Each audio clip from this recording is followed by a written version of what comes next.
सर्वप्रथम परमेश्वरलाई धन्यवाद। अरू कसैले दिन नसक्ने शान्ति हामीलाई उहाँले दिनुभएकोमा धन्यवाद दिँदै प्रार्थना गरी आजको दिन सुरु गरौँ।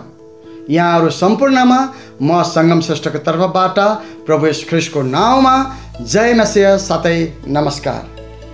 डिभोसन 365 मा यहाँहरूलाई स्वागत छ।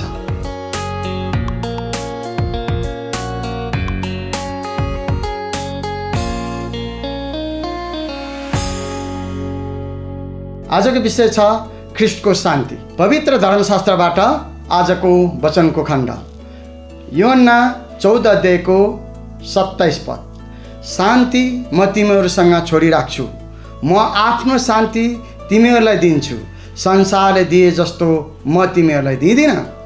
तिमीहरूको हृदय व्याकुल नहोस् र भयभीत नहोस्।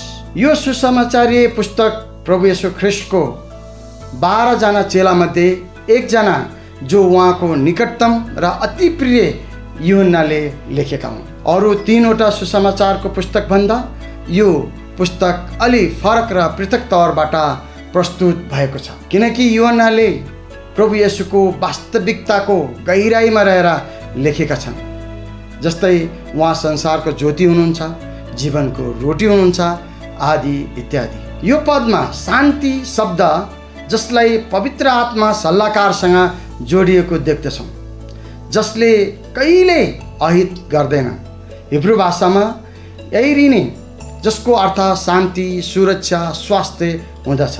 यस्तो आनन्ददायक शान्ति जो ख्रीष्टसँग थियो, सो शान्ति तपाईँ हामीलाई छोड्नु भएको छ।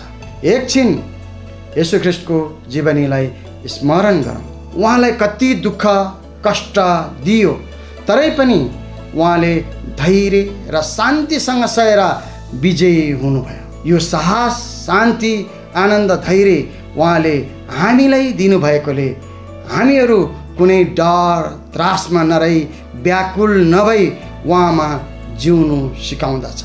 यस पदले येशूको शान्तिको अनुपम उपहारलाई प्रकाश पार्छ, जुन शान्ति हामीहरूमा छोड्नु भएको छ। यो हामीहरूको लागि उहाँले गर्नुभएको निस्वार्थ प्रेम हो।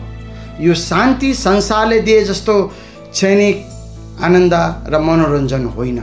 यस शान्तिले हामी विश्वासीहरूलाई जीवनमा आउने चुनौतीहरूसँग लड्न साहस दिँदछ। हाम्रो विश्वासमा दृढ रहन प्रोत्साहन मिल्दछ।